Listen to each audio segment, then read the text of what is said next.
my friend from Europe was like, your churches are weird. I'm like, why is it weird? And he goes, why are there elevators here? I'm like, your churches don't have elevators? What? I'm like, how else will you get to the vending machines? You have vending machines as well in the churches. Oh my God. Hello, Sydney. Welcome to the podcast sessions. Thanks so much for joining. How are you doing today? I'm doing good. How are you doing? Thank you so much for having me. I'm doing fantastic. Thanks for asking and thanks for joining. You look great. I said, how are you doing today? It's day with you, isn't it? It's around 3 afternoon, 4. It's almost the end of the week for us. That's correct. Oh, okay, okay. So we're gonna be talking about Canada today, and for your city, Montreal, which I've just asked you a few questions before our interview, and then you're quite confident. Yes, yes, I can talk about this. I can talk about this. Yes, yes, yes. No problem, no problem. So as usual, I don't wanna know things in advance. I prefer to be wild at the moment. So I'm really looking forward to learn stuff about Montreal. The only place we visited here in the podcast was Banff, which is quite west and quite Hmm. forgotten, maybe. Not many people go there. And I'm very interested about Montreal. But before we go to Montreal, what I'm keen on is I just want to learn stuff about yourself. So Hmm. me, my audience, we're curious about our guests as well. So why don't you tell us real quickly, like summarize your life till now? What's happening? Great. So I am actually the first one in my whole family that's born here in Canada. So that means that since me, there's been like 70 of us, but I was Hold on, the hold on. very How first. many? How many? There's like 70 people in my family. To be fair, they're not all born here. Some of them just immigrated one at a time, and they're like collecting in British Columbia. I personally feel like my family's just trying to create their own island. They're like, we're gonna take a small island in Canada, and it'll just be us. That's it. So, but I actually moved to Montreal for school. But being the first one in my whole family that was here first and born here, I was named after my grandfather, and he named me the Snow Sparrow. So snow, because we live in Canada, and when I was born, it was snowing, very uncharacteristic of that part of Canada in British Columbia, that it was snowing so hard. So, and then sparrow was the bird of China. So it was like the bird of China flew into the land of snow as a kind of a land of opportunity thing. And I was a symbol of hope for our family. So that was a very beautiful way to name the first child that was born here. And so there was always so much that I wanted to represent when I was growing up through too. So I was also one of the first ones that went to university here for that same reason, because we had the opportunity to. And so that's why I actually moved to Montreal and McGill. And then I did my master's in Paris, and then I came back to Montreal. And then since then, I've lived in San Francisco, Copenhagen, and also Jiangmen, China. But it was the San Francisco that probably changed more than anything else in my adult life. So I had a friend who said that if I was very interested in tech and startup, then I needed to move to San Francisco. So I moved there with a one-way ticket, and then I moved in with him within like 10 days of him saying that. Because really believe that travel is all about opportunity. Your opportunity may not come twice. And if you've ever traveled anywhere, that will 100% be true. Somebody, provided an opportunity, offered something, or there was this great benefit or program or something. Take it now, because you may never be able to experience it the same way again, or you may not have the same things lined up in your life to be able to do it later. So I was there. I was super inspired by other entrepreneurs and startups and tech people, that I created a platform for tech investment called Venture X. And it was a platform that helps vet tech startups in order to get investments better and faster and easier than what currently is available. So I came back to Montreal to build that out, because Montreal is one of those cities that is really interesting to be able to build things and create things. And then usually what happens is that we execute it elsewhere, usually in the US, where things just move really, really fast. But while I was here, I was able to also do a lot. So I even wrote a book during the first quarantine here. because you get so much great creativity and inspiration from your environment, right? And this environment was so vibrant that it inspired a lot. It's called How to Have a Good Day. It's available on Kobo, and it's about 50 pages, not super long. So if you're really bored during the quarantine, you can pick that up. And yeah, and so it was the kind of way for me to, even though I'm in isolation, to give back to the community and to, the world in a way that hopefully sheds some light and brightens up your day. And yeah, and then here I am today to talk about Montreal, to talk about anything that comes to mind. I can really relate to that because I wrote a book during the quarantine, Oh, lockdown. We, good. we were in lockdown. I was like, all right, it just itches me. I have to do something. So I had this Yes. online course that I turned into book, and mine it's not that far away. So mine is called How to Talk to Strangers. So it's not super Oh, great. far. It's not super far from your subject. Okay, so wow, you have been living all over the place. I mean, Mhm. come on, San Francisco is on the west side. Here it is, Yes. San Francisco. Then Montreal is on the east side. Then you've been to Europe, which is Paris and Copenhagen, and Paris and also to Copenhagen. China. I mean, Yeah. come on. It's just you need to tick Africa, I believe, Yes. and Almost went. Australia, of course, but it's too far. We don't talk about Australia now. But yeah. So which one is the best place for you? I mean, to live in? Is it Montreal? Is that's why you're there, or you think that you're gonna be traveling even more? I think that I will be traveling even more, but there has to be a reason why I came back to Montreal like 7 times. In between all of the places I've ever lived, there was something that kept drawing me back for sure. But I do see myself as a summer baby. So I do aspire to live somewhere way sunnier and warmer in my future. Yeah, was the because Montreal wouldn't be very summery, would it? No, it is freezing right now. It is constantly below freezing temperature. So nobody believed me when I was talking to them. Like I talk to a lot of investors every day from different places because we have like a YouTube show to talk to them. So they asked like how the weather was, and I was like, we are one of the only cities that had both a snowstorm and a heat wave in the first quarantine. In the first quarantine, which was several months, we had both of those things. We went below 30 and like a 30 plus. Wait, It's a wait, wait. So 60 hold on. degrees Celsius difference. Are we talking about March, April? Is that So yeah, so March, April, we had freezing rain and snowstorms.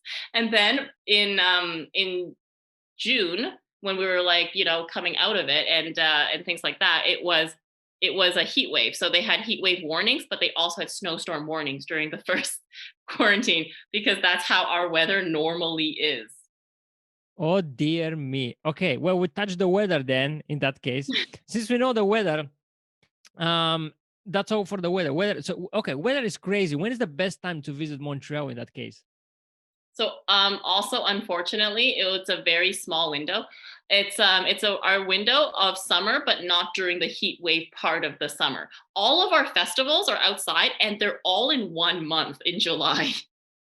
Okay, so would you say July is the best time to visit I would Montreal? say so. Yeah, that's when the most things are happening, and a lot of the city makes a huge tourism money just from 1 month's worth of things. Like the F1 is there, like Formula One, like which is also called the Grand Prix, and lots of music. Hold on. How do you Too. call it? How do you call it?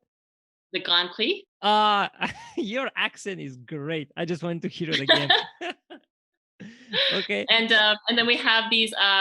Okay, so Montreal's an island the shape of a banana, Yeah. but there is another island that was created out of garbage, and then What? it it was created. Yeah, it's called Jean-Drapeau, and that's actually where music festivals are that are very expensive, by the way, to get in.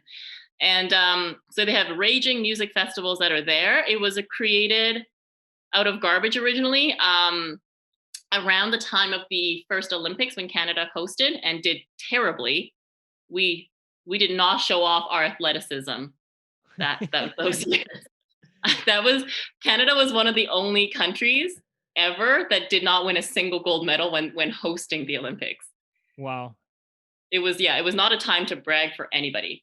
But we did create that island and the metro system. And now that island does not look like garbage. It looks like a regular island because it's like been a long time. But that's actually where a lot of the summer festivals are hosted. So that's really, really cool too. What is the name of this island? Jean-Drapeau. Yeah, you're gonna need to help me a bit with that. Jean-Drapeau. Yes. Drapeau meaning flag. Oh, I saw something next to it, next to Montreal. Yes. Terrebonne. It's not Terrebonne. No, that would be like a town. Okay, maybe you know what? I think it would be best if you just we type in the description after that, so No the viewers problem. can have a look at it. Okay, I think when we talk about today, make a note of some things like that, and Okay. then you send it on the chat. Oh, that's perfect. Okay. Yes. Let's have a look at it then. And so, what else you can see in this month, July? You said. What else we can do? Yes. The other thing that's really big is the Jazz Festival. So the Jazz Festival is a really big festival where they have outdoor music shows as well as indoor ones, of course, like at the actual concert. But the outdoor one is really cool because you can walk by it with your family, and you will see like people performing circus tricks. You will see a parade. You will see these like little plays go on, and they're everywhere too. The ability to build things so quickly overnight, they build like a man-made stage overnight, is incredible. And the ability to build construction so slowly, also incredible that it's from the same city. So they're building stages like in minutes, and they're building construction in years. It's same people. Well, if you know that your year will depend on the money you make that month, Yeah. that's a big motivator, I would say. I would think so, yeah. So that's a really cool thing that also draws a lot of people is the Jazz Festival. And then lastly, of course, the world-renowned Cirque du Soleil. So the Sun Circus, which is founded by Guy Lambertier, is originated from Montreal. No and, way. Yeah. I didn't know that. Okay. That's why it's all of this Frenchness. And now they are everywhere. Of course, they have their permanent spots in Las Vegas doing 3-4 different shows a night. Being the creative brain in Montreal, they still do a lot of the designs and the choreography and all of the new shows here.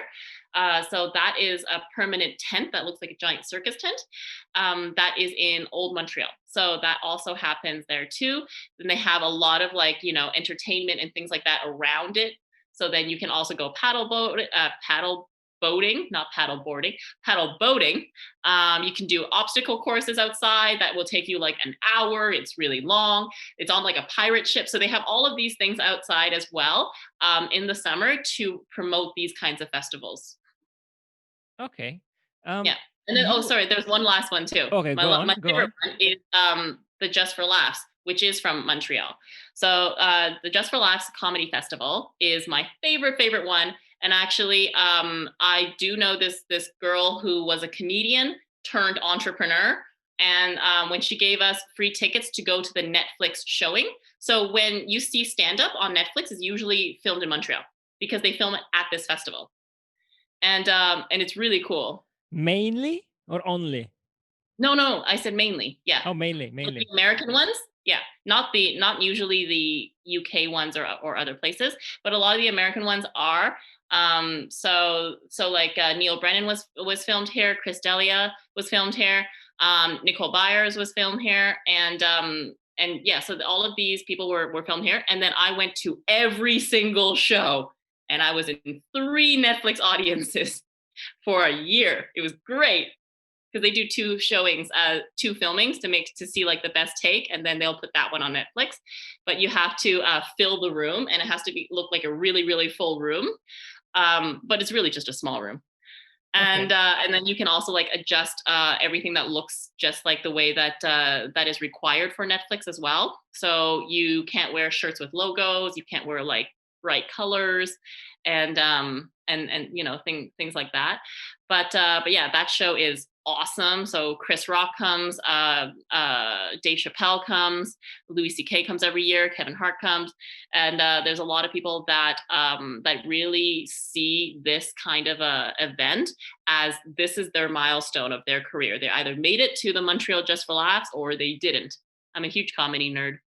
Yeah, I can see that with all the names that you were, mentioning, and you were talking about that with a lot of enthusiasm. I can see that. Yeah, You also mentioned old Montreal, so I would assume yeah, there is a new Montreal as well. Probably old Montreal is the old town, the old city. But yeah. in addition to the events that you mentioned and the festivals, what else can we see in terms of places to visit, architecture, that type of things? Yeah, so in terms of architecture, definitely Old Montreal is the best part because it does remind you of old Europe.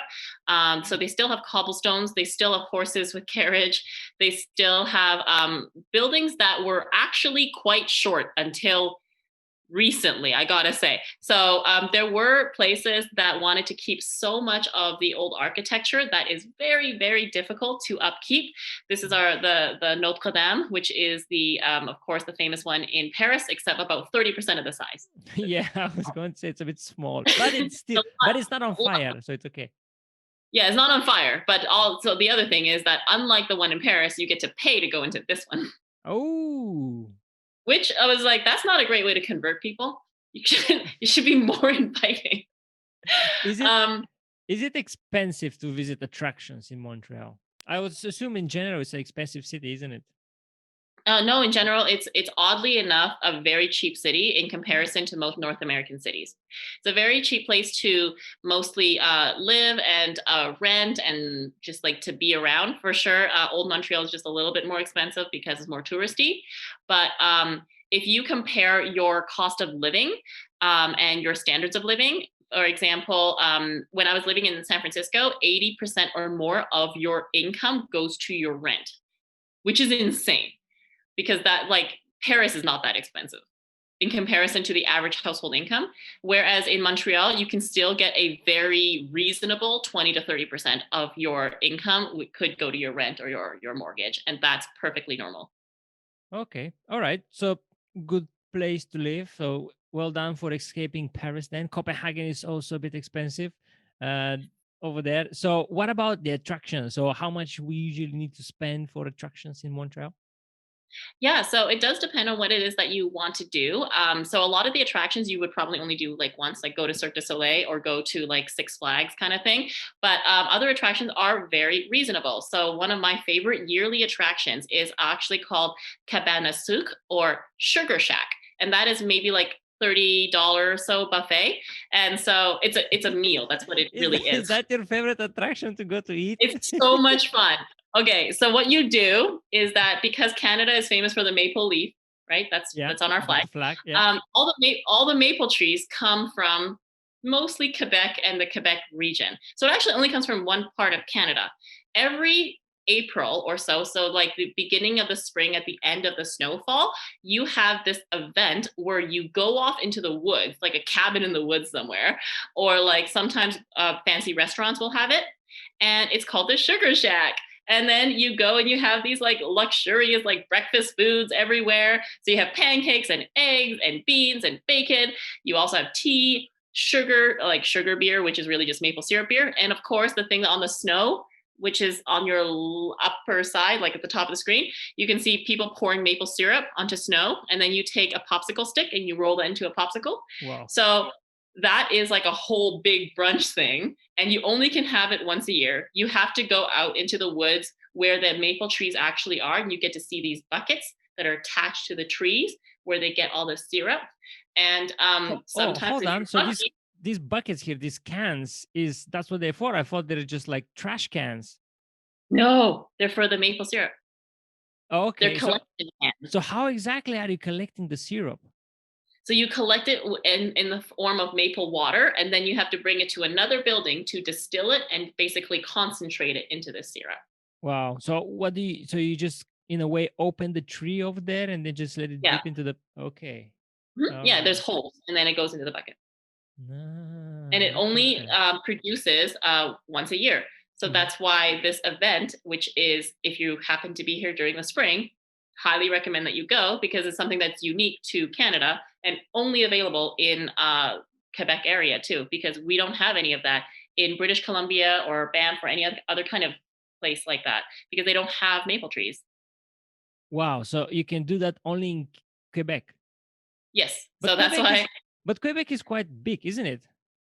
It's very large, but a lot of it is also tundra. So you can't live in the snow. Yeah. So yeah, it's physically large. All of Canada is physically large and underpopulated as a Western country. Yeah, yeah, you can see Quebec is quite massive. Yeah, I would assume the tundra becomes from here upward is light green. Then you Yeah. cannot live there. Yeah, Yeah, it's understandable. about 4 times the size of France, I think. How many times? 4. 4 times the size of France. Yeah, about Damn. And then probably has half time, half of the rest of the population of France. it's less than half. It's less than half. Okay. All right. Yeah, it could be the population of Paris and its surrounding areas. It's way less. We have way fewer people than you think. Our Okay. population is Okay. only 10% of the US, and we're Okay. physically larger. Mm-hmm. I know. I've seen the map. Although maps lie a bit. Okay, that was really curious about the maple syrup. Um, I want to ask you about some other things that Canada is known for, but I kind of want to stick to the question that I asked you before. What can we see? You Yeah, said you have to see this buffet. I was kind of you have to hoping see to show me this some. thing, yeah, I was kind of hoping to see. No, we're gonna go back to food, but I was kind of yeah. hoping to see some, attractions that you can show us. Hmm.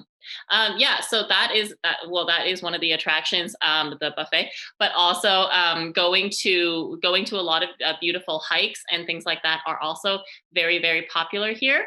The Notre Dame Cathedral, of course, because Quebec used to be the last standing province that had the most amount of churches and cathedrals. But my favorite church is so it was under the Catholic control until I believe about the 60s, which is very late. Because if you think about, you're either going to be under the control of the Catholic Church or democracy and government and those kinds of things. So the rest of the country had it, but Quebec didn't have it until for like a very very long time. The funny thing about churches now is that because I'm in tech and in startup and investment now, they're using the same churches that are running out of money to turn them into convention halls and entertainment and like venues.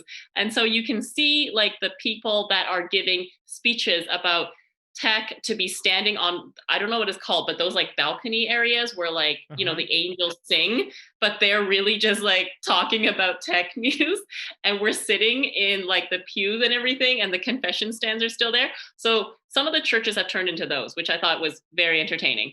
But the other thing that is really cool to go and see, also, is one of the churches is on the mountain. So we have a mountain called Mount Royal, Royal Mountain, and this church I love to bring Europeans to, because when somebody came to visit me from Copenhagen, I brought him there, but he was like the 20th person I brought there. So I didn't notice anything weird about this particular church called the St. Joseph Oratory. And this is Mount Royal. It's beautiful. If you are not a good hiker, don't worry. It's very flat as a mountain. But you can see a very nice view. And there's 70 benches. You can take a break anywhere. Don't worry about that. They thought And about you. Okay. yeah. So when you go to this church, the St. Joseph Oratory, this church, my friend from Europe was like, your churches are weird. I'm like, why is it weird? And he goes, why are there elevators here? I'm like, your churches don't have elevators? What? I'm like, how else will you get to the vending machines? You have vending machines as well in the churches? Oh my God. Yeah, definitely. It is a weird church. Vending Yes. machine? So it's 4 stories high. So if you look at it this way, you can see that it's much taller. But I realized that I did not I mean I did go to a church in Europe before. But I didn't recognize there were only 1 story. I'm like, oh, that's so short, because we grew up with this. Wow. This is you wouldn't say it's a church. It's massive. It is massive, And yeah, it's because it's apparently, so look at tall. it. It's a big attraction. There are people on cars all over the place. Yes. It kind of So makes you if question it. Does it serve as a church at all? there's yeah, you can do mass there. And they have those the rooms with the candles? They have 2 of those rooms in case Oh, one of them is wow. too full. Okay. Wow. 2 rooms in that big Yeah. church. Okay. Yes. All right. So I think that that's a beautiful attraction. That one is free to go into. And the Good other to know. attractions that are free to visit, and I do recommend that you do visit, are the Atwater Market and the Jean Talon Market. So Atwater Market and Jean Talon Market. So they're two kind of different markets. One of them is, well, they're in two different places in Montreal. Yeah. But one of them is more indoors and one of them is more outdoors and very old Europe like, where you can go to a fruit vendor and actually like taste the different fruits and stuff before you buy them. But they're Mhm. all like farmers market, localized specialty things. So these are also places that I like to take people so then they can try out things that are local. So we have our own cheeses, we have our own fruits and vegetables, and of course our own pâtés because they like to keep it, very I don't know, very traditional with the old French style pâtés, but they just make it with different things like Canadian boar or Canadian geese that and Canadian ducks, of course, that we grow ourselves. Okay. All right. I see. It's quite an interesting one. It open. I mean, open market. People in Yeah. Europe are familiar with that. If people just, you can buy some fruits, vegetables, meat as well. Can you buy meat there?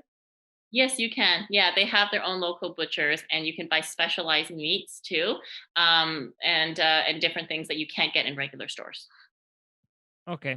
And what about Jean Talon? What's the difference? Jean Talon is a So bit more closed. no, sorry, Atwater is the one that's a bit more closed. Jean Talon is the one that's more European like. Oh, okay. Okay. I saw this picture and I was like, I thought it's a bit closed, but No, this is actually the outdoor area where you can buy things. Actually, you can even eat them there. okay. So are these markets far away? I mean, what's the position in terms of center area or So neither of them are exactly in downtown, but if you are in downtown, you can easily take a metro about 20 minutes or so to get to either of them. And they're right outside the metro. Both of them are actually named after the metro stations. Montreal is physically not that big.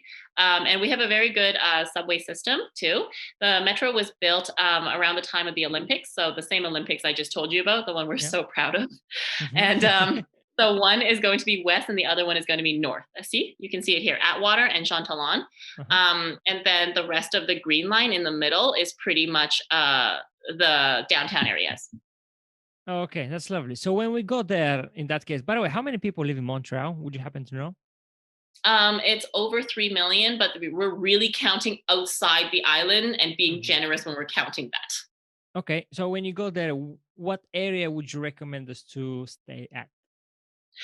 Yeah, so that's a good question. So I would stay anywhere that's on the, oh, bring up the map again, Okay, no problem. because That's it what would I was make going more to do. sense That with was the going metro. Yeah. Because oh, you with want to with be the in a place metro. where you're, yeah, you want to be in a place where you are close enough to things. You know what I mean? Yeah, yeah, of course. Yeah. So anywhere that's around Barrie UCAM, which is the center. So Okay, the center, right? the big yellow, Um, yeah. yes, exactly. And then on the orange line, Square Victoria, Place Nam, and Champ de Mars, those are all old Montreal. So if you want to be close to old Montreal, you can stay closer to there. If you want to stay closer to downtown, then having Saint Laurent, Place des Arts, McGill, Peel, Concordia, those are all downtown. And then in the plateau area, which as there's a lot of Airbnbs, would be more Sherbrooke, Mount Royal, and even Laurier. So all of these areas, if you're close enough to a transportation, that would be ideal. Otherwise, you would take a taxi or an Uber everywhere. If you're in Old Montreal, Yeah. there is no metro or subway because it's built like it's downhill. So you cannot build it in the soil. So the closest metros that you can get would be like Square Victoria. Square Victoria. Okay. Yeah, so that's the Okay. closest old Montreal subway that you can find. But they Okay. also have Bixies in the summer, so you can easily get around with a Bixie as well, which is the city bike. Oh, that's nice. That's nice. Mhm. So you can have a combination of if it's a somewhat a combination of metro and bike Mhm. around. How much is the metro? Out of curiosity. About 350. The bike is also about 350. So is that 350 one way or 350? Yeah, one Yeah, way. no, it's one way. But yeah, so it's one way, and then you have I think 1 hour or so in terms of the transfer, or maybe 2 hours. It's a long transfer, and but it can get you to anywhere that you need to go. So that means that you can do a combination of bus and metro as well, which I know that in some cities they don't allow that, but your transfers are free. Okay. Okay. That's good to know. Okay. Any other attractions you would like to tell us about? Yes, the fair, the carnival fair. So it stays in Montreal. I don't think it's actually open in the winter though. But yeah, so the carnival fair is in Laurent. So that is on the Jean-Drapeau Island. That's the man-made island, and so this fair is part of Paramount Wonderland's like collection. So that is like the collection of all these different county fairs or like collection of roller coasters, I guess. So we have amongst some of the oldest roller coasters in Canada. I don't know if that's a good or bad thing. It depends how much you like roller coasters. So that one is, I believe, over $50 for a ticket. If you go during the fireworks festival, which is a huge bonus, also in July, and sometimes August, then you can actually go there at night and stay for the fireworks festival, where you can watch the professional acrobats do shows and watch the fireworks show at the same time just with one ticket. So that is really, really cool. You can see the fireworks actually technically from almost anywhere in Montreal. The fireworks festival is a competition against other countries. So Canada is in it, of course, the US, China, Italy, Spain, France. So there's a lot of places that are in it. And then there's a winner at the end of the show. So it's every Wednesday and Saturday. It starts at Laurent, meaning like it actually is from there. But the cool thing is that if you get a Laurent ticket and you go there for your day at the fair, really cool to actually see the fireworks like spew out of the water and get to see the acrobats perform right in front of it as well. Mm. So So time it that way if you can. once again, when is that happening? Usually between July and September, every Wednesday and Saturday at 10 p.m. Every Wednesday for a good 3 months or even more. There's a lot of countries that are in it. Yeah. Oh, okay. So different days, different countries will be competing. Is that what you're saying? Yeah, yeah. So that's why there's one for Italy, there's one for Spain, France, the US, China, Taiwan. There's a ton. There's a ton that's in there, and then you can also hear the music as well, which is on public radio. But they will also be available if you're actually at Laurent. Well, these fireworks are massive. It's like New Year's Eve. I mean, Yeah, it's New Year's. twice a week, isn't it great? Oh my goodness! New This is, Year's Eve all the time. yeah, somebody who likes this type of festive period. I mean, going the summer in Montreal. This is crazy. So many Yeah. fireworks. Wow. Okay. Whew. Okay. Anything else? Or my next question will be food. So before we go to food, if there is something else you want to add, now is a good time. In terms of what to see. Yes. Okay, so if you are not able to come in the summer, because I know everyone always tells everybody to come in the summer no matter where they live. They're like, the Arctic, just go in the summer. So if you cannot go in the summer, and you're here in the winter, there are winter festivals where we encourage people to go outside at minus 30 degrees. Wow. So the awesome winter festivals are called Montreal Lumière. So Montreal in lights. So everything is lit up, including, actually you can look this one up for the Notre Dame Church, but for like Nuit Blanche. So within Montreal Lumière, which is about a week and a half, there's one special day called Nuit Blanche. They have it all over Europe, because my first one was in Europe. And they light up and have like a cultural night, where they go to all these different cultural activities, usually for free. So it would be the Museum of Arts, of Fine Arts. It would be the Notre Dame. It will be in Place des Arts. So there's like a festivals area where they will have free Ferris wheels and zip lines and toboggans, because we're Canadian. So of course we're going to build a toboggan in downtown. It's not very long. It's like a block long. but it's pretty fun to do. And you have these like beautiful lights and everything. But when you go to these other cultural institutions like churches and other places and museums, they may also have special things for you there. So they'll tell you about the history of Montreal. They'll tell you about the history of the, certain religions. The Jewish Museum was also open to talk about the history of the Holocaust.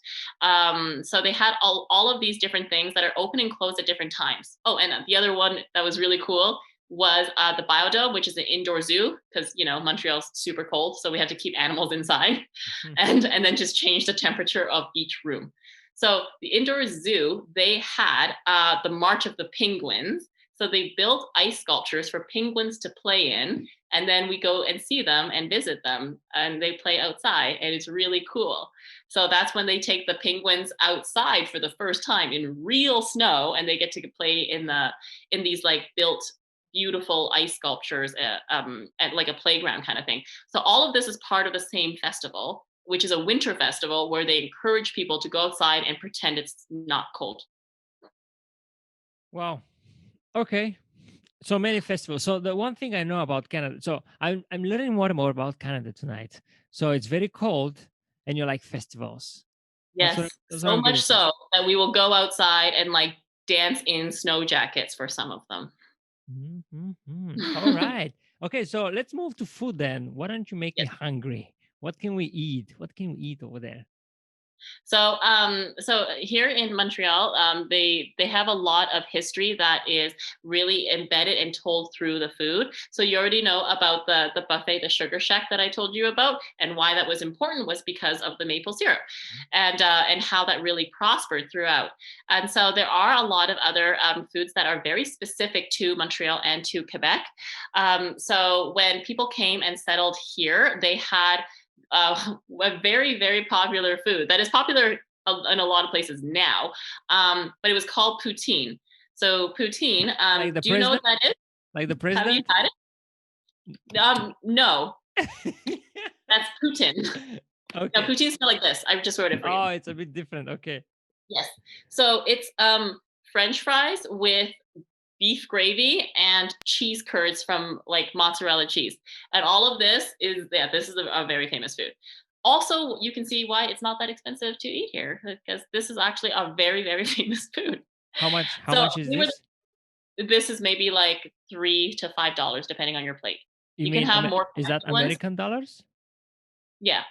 Okay, 3 5. Okay. Yeah.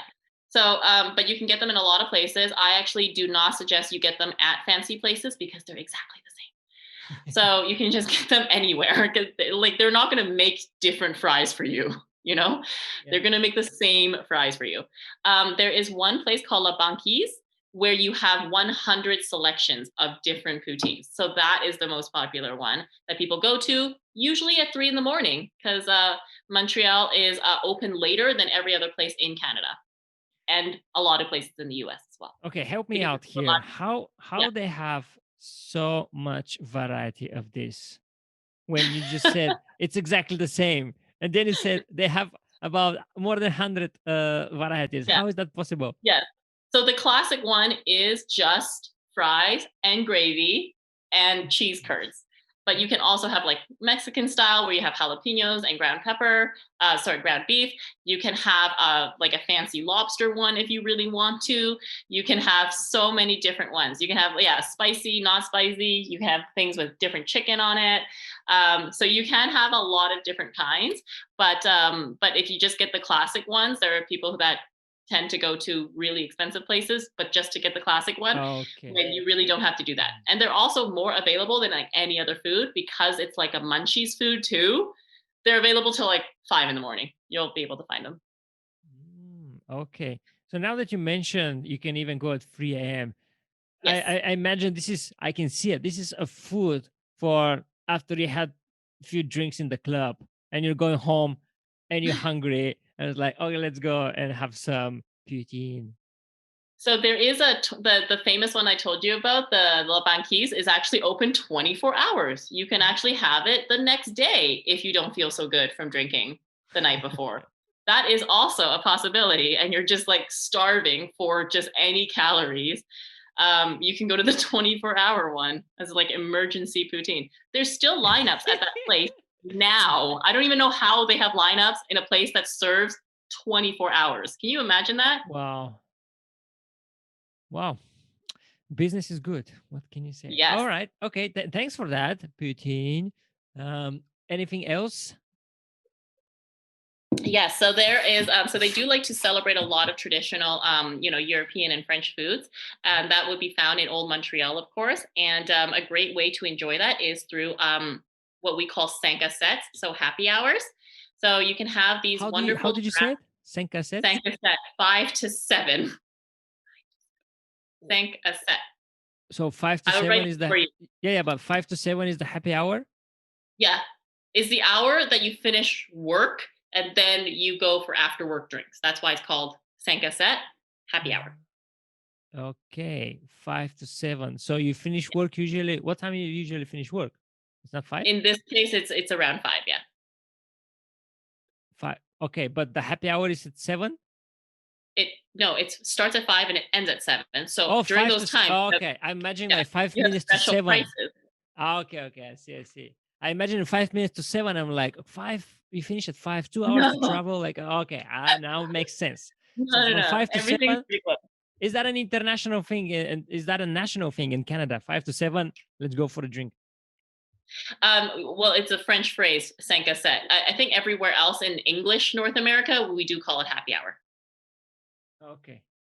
No, I mean in Canada. I go in Canada. I go in Ontario, and then Oh yeah. You would have yeah, happy hour at 5 to 7. every Okay. metropolitan city, All and right. then a lot of restaurants and bars would have special discounts and things like that for you. So it's actually also a great way to try places in Old Montreal or places that are a little bit more upscale because they will have these special prices during these kinds of hours. And if you are living near there as well, then that's also a great way to try out a lot of different places because they're very close by. So you can try that with different foods and different drinks, depending on whichever kinds of things that they have. And it's very popular to do that on a terrace. It also called a terrace. And Yeah, I was like, oh, terrace sounds sophisticated. Terrace. yeah, so in anglophones in Quebec also say terrace. I don't know why. It's one of the few French things that we carry over Uh-huh. forever. Yeah, so we also call it a terrace. Yeah, it could be at the top of the building, like at the top of the hotel, or it could just be outdoors, like just on the street level. But a lot of the happy hour places, it's great to find them, in one of those two because you can meet new people, but you can also just have great views and pictures of the city. They usually choose pretty good locations for that. Okay. So let's go back to the meals then, and we know Yeah. about the happy hour. So any meals before I interrupted you about cinq sept, which was really nice. And it's really mouth pleasing to say it, cinq sept. But what else we can have to eat? Yeah, so there's also the great smoked meat as well as Portuguese chicken here. So why they've been really popular is because they've been here for a really long time. These families, one of the most famous ones is called Schwartz. Yeah, so it's actually on Saint Laurent Street, which is one of the very big streets. There's a lineup no matter what hour it is, even if it's at 3 p.m. and nobody eats at that time, they will still have a lineup, and it just makes sandwiches. So Schwartz has become so popular. Actually, Celine Dion's husband, René Angélil, as you know, Celine Dion is Quebecois, and so I actually gave an award to her husband before he passed, René Angélil, on behalf of McGill University. So he was very connected to the city as it invested in our schools and hospitals and such. And he is now a part owner of this restaurant. So this is one of the most famous places in Montreal, which is Schwartz Smoked Meat. There is a musical about it if you want to see the musical and learn about it. But the sandwich is about $11, $12. As you can see, it's big enough that it just like falls over. It's on top of the classic rye bread and the deli mustard. And when you walk inside, it feels like you walked into the 1950s. And there's like people shouting orders, and you have like the giant pickle with this Jewish sandwich, and you do feel like you just got transferred back into time. So I do really like that, and it's like not a super you have to know where to find it kind of a thing, unless you look for the lineup. But other than that, it's not like super flashy or anything. If you look for this lineup, you'll find it. Yeah, just look, just look for a big line, and it's not a museum. No, it's Yeah, Schwartz. exactly. But it looks like an attraction, doesn't it? So is that a chain of places that you can visit? No, that's just one place. Oh, it's only one place. Yeah. Oh, that's where the line. Okay, that And this reminds me. photo shows the size of the place. That reminds me. I don't know if you have visited Spain. They have this place called Monteditos, and it's quite similar. They have small bites, but the difference is they're a bit more cheaper over there. So they have different bites. It's like mini hot dogs, and each one, if you go on a day that has promotions, that has discounts, it's €1.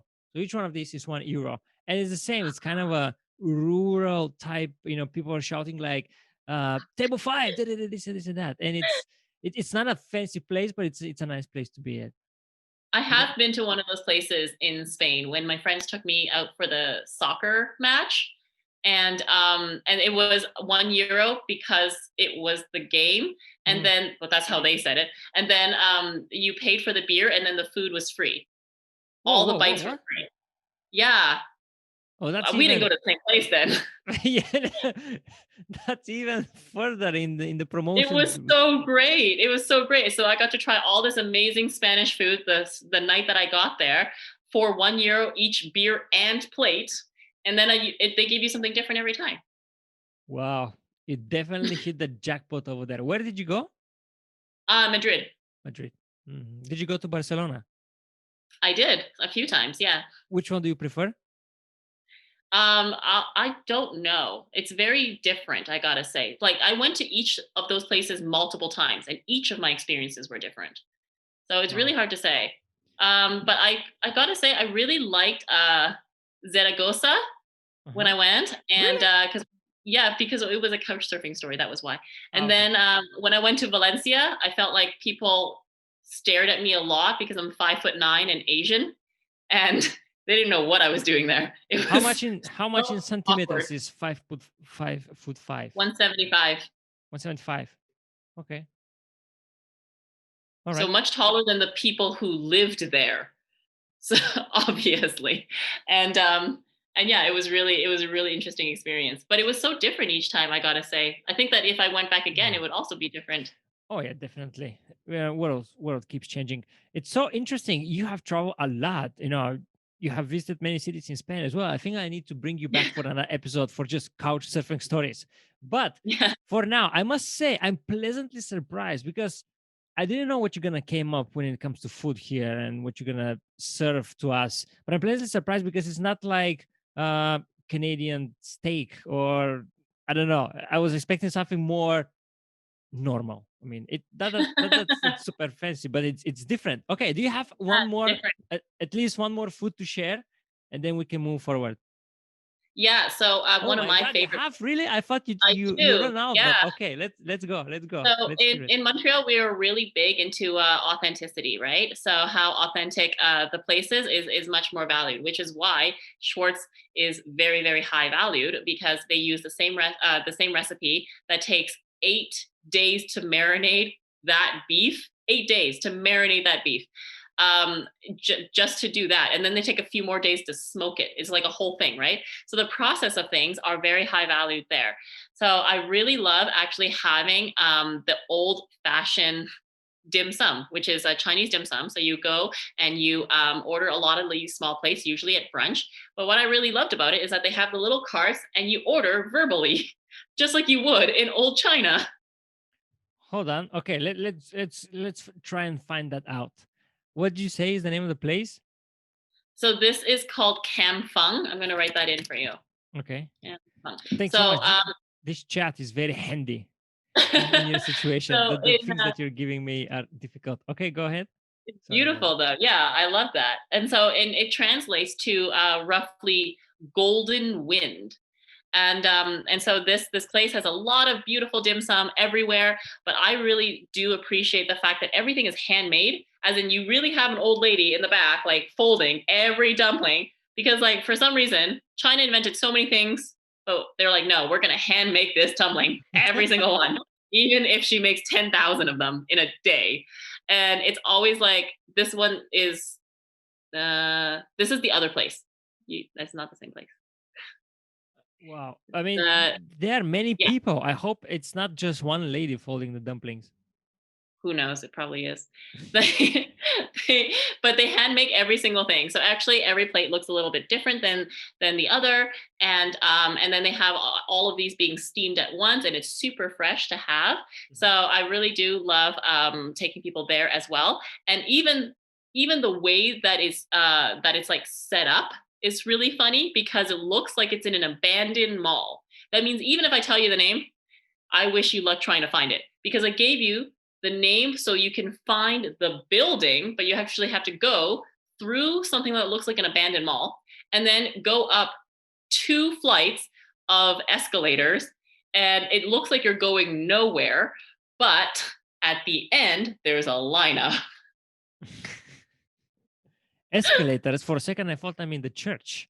Hold on. Yes, exactly. We have a lot of escalators. So, Like whoever is, is doing the escalators in Montreal is just loaded. is that the He's type just of rich. building that you're gonna see? Just like, Yeah, exactly. But that's not even the entrance. That's just where the name is. The entrance is on the other side of this building. well, Isn't it crazy? it is very crazy. So it's super hard to find. It's super hard to find. And all the other businesses in this same area is pretty much closed. But So it's not very obvious that this is where you're supposed to meet your friends. but the thing is that you cannot, like, for example, the Schwartz that you said, Yeah. you see the line, you found it. There's Yeah. not even a line. The line is inside. It's inside. So you definitely need a local, basically. Yeah. Yeah, exactly. But when you do, it is great. But when you do, to be Yes, fair, when you when I when I saw it inside, to be fair, it looked like it's a buffet. But when you said that the lady was folding the dumplings, no way that's yeah. gonna be buffet. Yeah, and then there's another lady that would then roll the carts. So all of the ladies are the ones that are basically serving you, and all of the men are the busboys. I don't really Mhm. know why that is. They're also dressed differently, but I think that was also like part of their policy, and how they wanted to keep that kind of tradition as well. Interesting. Maybe you should ask next time you go there. They should. If you're not scared that they're gonna ban you from this place. That is very interesting. I am now curious. Have you tried to fold a dumpling? I have, and I can only fold very few styles, and they're not as good as this lady for sure. Whoever's doing it there, and then I can only fold very few styles. I cannot make the dough myself. I do have to get the ones that are like pre-made. Yeah. And I would say that it is much more fun to do like making wontons and making dumplings when you're doing it in a group, in like a group setting. So we've had a few of those kinds of get-togethers, before, and that was a lot more interesting to do, because when you're doing it by yourself, it's really boring. It's really, really boring. Okay, I understand that. I actually here's a curious fact. I used to work in a Chinese restaurant called Ping Pong, which was serving dim sum. Yeah, I know. It's funny. People were coming to the restaurant. We came here to play ping pong. I was like, dude, we don't have a ping pong table. That's the name of the restaurant. That happened many times. Oh But my god! later on, when I started doing videos, I did a video for them for one of their events, and there was this guy, a chef, who was folding dumplings, and Yeah, I tried to fold him as well, and yeah, then I spoke a bit with him. I was like, okay, so you are pretty good at that. Is it a lot of how much practice actually need? He's like, oh, to get better in these dumplings, I actually need to fold around 10,000 dumplings. I'm like, yeah. wow, Yeah. 10,000. Crazy. It is hard. Yeah, I mean, like mine will stay together, but will it look as pretty? Who knows? It just depends on the day. Yeah. Yeah, but you cannot have that with a lady. They need to be all good. They need to Okay. be all good. Yeah. Okay, well, that was great. Very, very insightful. Many, many interesting things. Before we go to final words, is there anything else, just like this maple syrup event, for example? Is there anything else that you would say? Oh, this is typical Montreal, or this is typical Canadian thing? Is there anything or things that comes to your mind? I mean, there's definitely a lot of things. So in Montreal, you do want to try and get as much out of the place as possible, and you can easily ask, no matter what language you speak or how little French and English that you speak, to make friends. It's a really actually easy way to meet people here.